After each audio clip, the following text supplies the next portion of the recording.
Hello and welcome to NBA Talk with Jordan Valdez. First things first, let's get to today's matchups. And our first matchup is Jose Juan Barea versus CJ Watson. Jose Juan Barea, or JJ Barea as a lot of people call him, is a backup point guard for the Dallas Mavericks.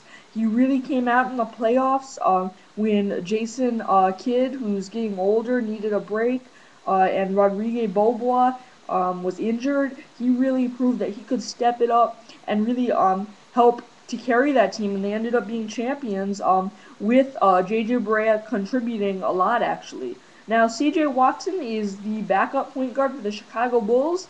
Whenever Derrick Rose needs a break, Tom Thibodeau can bring in CJ Watson, and he'll be able to lead the team for a little bit. Obviously, he's not nearly as good as Derrick Rose, but he's one of the better backup point guards in the league. I'm going to give this matchup to JJ Barea though. I think that his playoff performance was phenomenal. So I'm going to give that matchup to him. I think he deserves that one. Our next matchup is Antonio McDyess versus Nenad Kristic. McDyess is the starting center for the San Antonio Spurs. He can also play power forward.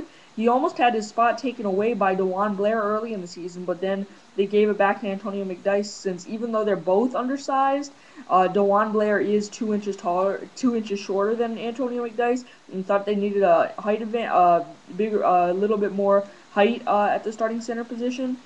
So they replaced him with Antonio McDyess. Antonio McDyess is also a pretty good shooter, though. He can shoot from mid-range, and he can knock those down consistently. Same thing with Nenad Kristic. He's the backup power forward center for the Boston Celtics. He started at center for the Oklahoma City Thunder, but then he was traded in the Kendrick Perkins deal to Boston, along with former OKC teammate Jeff Green, who's now current teammate with him in Boston.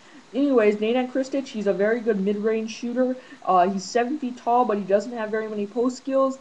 I'm gonna give this matchup to Antonio McDyess. McDyess is older, but I also think that he has the experience, and he was really good when he was younger. So I'm gonna give the matchup to him. I think that still he's a little bit better. Now let's talk NBA headlines. More games are expected to be canceled today.